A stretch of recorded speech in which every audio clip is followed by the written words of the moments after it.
Movie की starting होती है और हम अपने मेन कैरेक्टर एड को देखते हैं। एड एक कोर्ट में है जहां पर वो खुद को निर्दोष साबित करने की कोशिश कर रहा है क्योंकि एड पर इल्जाम है कि उसने अपनी मॉम का कत्ल किया है। लेकिन एड का कहना है कि मेरी मॉम पहले से ही मरी हुई थी।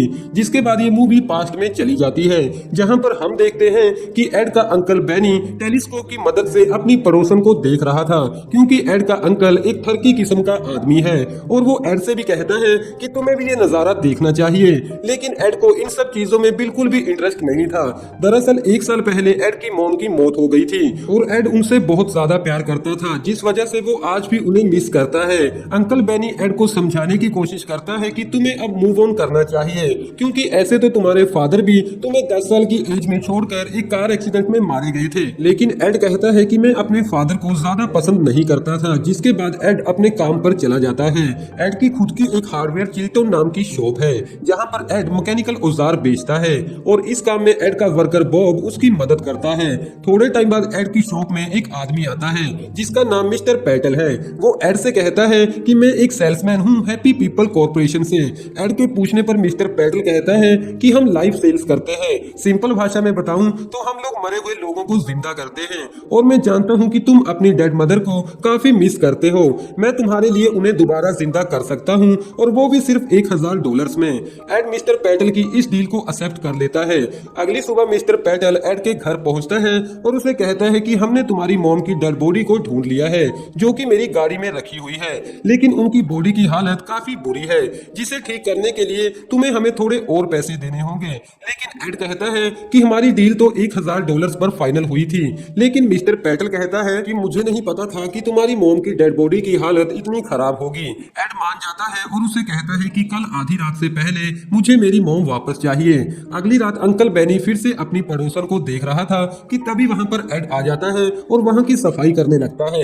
अंकल बेनी को लगता है कि शायद एड आज रात अपनी किसी गर्लफ्रेंड को यहाँ पर लाने वाला है, इसीलिए तो अंकल बेनी अपने कमरे में चले जाते हैं। आधी रात को एड को डोरबेल की आवाज सुनाई देती है। एड को लगा कि शायद मेरी मॉम है लेकिन वो एड की पड़ोसन थी। वो अपना नाम स्टॉर्म बताती है। वो एड से कहती है कि मैं पार्टी में थोड़ी लेट हो गई थी और तुम्हारे घर की लाइट ऑन थी तो मैंने सोचा कि मैं खुद को तुमसे इंट्रोड्यूस करवा दूं। स्टॉर्म एड के करीब आने की कोशिश करती है। वो दोनों एक दूसरे को किस करते हैं और साथ ही इंटीमेट भी होने लगते हैं। जिसके बाद एड को गाड़ी की आवाज सुनाई देती है। एड स्टॉर्म से कहता है कि अभी तुम्हें यहाँ से जाना होगा और मैं तुमसे कल मिलूंगा। वो स्टॉर्म को अपने घर के बैक डोर से बाहर निकाल देता है। एड जैसे ही अपने घर का मेन डोर ओपन करता है तो वो अपनी मॉम से मिलता है जो बिल्कुल पहले जैसी हो चुकी थी।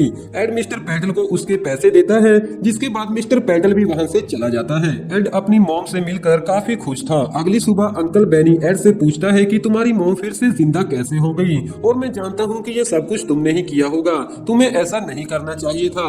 एड जैसे ही अपने काम के लिए निकलता है तो उसकी मुलाकात फिर से स्टॉर्म से होती है। स्टॉर्म एड से पूछती है कि क्या तुम आज रात मेरे साथ डिनर पर चलोगे। लेकिन एड कहता है कि मेरी मॉम की हालत कुछ ठीक नहीं है, मैं तुम्हारे साथ नहीं जा सकता। एड की मॉम उन दोनों को साथ में देख लेती है लेकिन कुछ टाइम बाद वो फिर से बेहोश होकर फर्श पर लेट जाती है। एड अपनी मॉम के लिए डॉक्टर को बुलाने जा ही रहा था कि तभी उसे घर के बाहर मिस्टर पैटल दिखाई देता है। मिस्टर पैटल एड को कहता है कि तुम्हारी मॉम बीमार नहीं बल्कि वो फिर से मर चुकी है। मेरे पास एक दवाई है जो तुम्हें उन्हें रोज देनी होगी, लेकिन तुम्हें इस दवाई के लिए मुझे $300 और देने होंगे। एड जैसे ही दवाई का बॉक्स ओपन करता है तो वो देखता है कि उसमें जिंदा कॉकरोचेस है।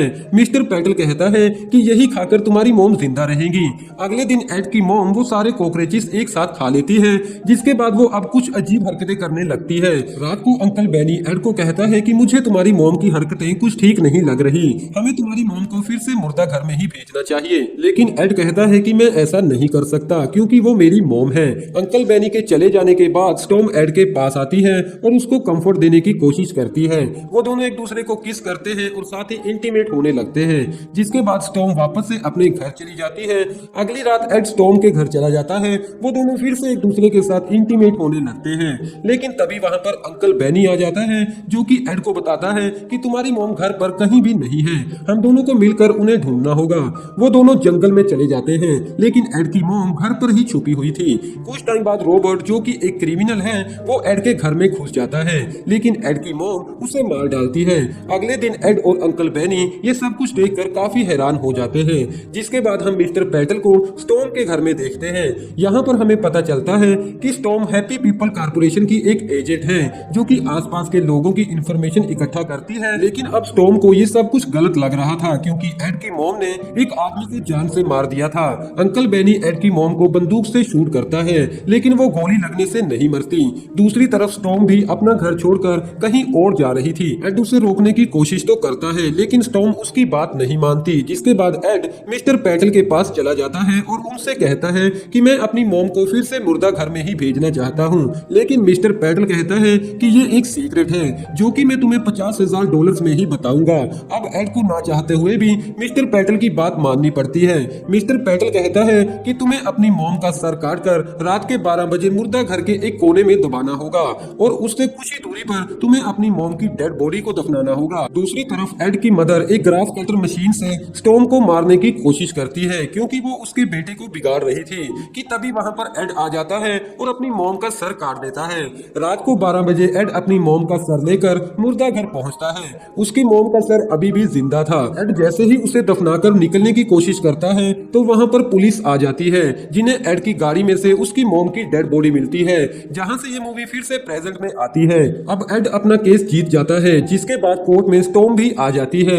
वो एड से सॉरी बोलकर कहती है कि मैं तुमसे प्यार करती हूँ। वो दोनों भरी कोर्ट में एक दूसरे को किस करते हैं, जिसके बाद हम देखते हैं कि अगले दिन मिस्टर पैटल वापस से एड की शॉप पर आ जाता है और वो एड से कहता है कि मुझे अफसोस है कि मैं तुम्हारी विश को पूरा नहीं कर सका, जिसके बदले में मैं तुम्हें कुछ देना चाहता हूँ। और इस बार मिस्टर पैटल एड के फादर को वापस लाया था, जहाँ पर हम देखते हैं कि ये मूवी खत्म हो जाती है।